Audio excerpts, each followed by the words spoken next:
मियां खलीफा के बारे में कुछ अज्ञात तथ्य जो उनके प्रशंसकों को पता होने चाहिए। अगर आप उन लोगों में से हैं जिन्होंने मियां खलीफा को नहीं देखा है या उनके नाम से परिचित नहीं हैं, तो या तो आप झूठ बोल रहे हैं या फिर आप इस समय गुप्त रूप से रह रहे हैं।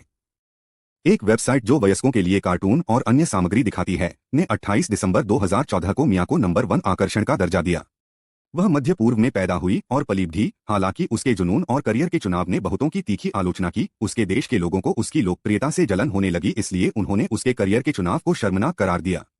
उन्होंने मियां खलीफा को अपने देश के लिए कलंक तक कह दिया। उनका जन्म लेबनान के बेरूत में हुआ था और वे अपने परिवार के साथ 2000 में संयुक्त राज्य अमेरिका चली गईं।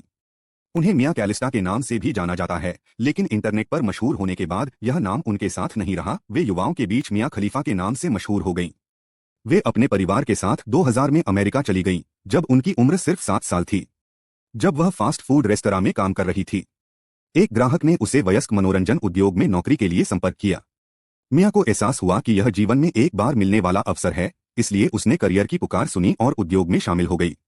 मियां के परिवार वाले मियां के करियर के चुनाव से खुश नहीं थे। जब से वह एडल्ट इंडस्ट्री में शामिल हुई है, तब से उन्होंने उससे बात नहीं की है। मियां का जन्म मुस्लिम परिवार में हुआ था, लेकिन उसने ईसाई धर्म अपना लिया। इससे उसके माता पिता और देश के लोग और भी नाराज हो गए।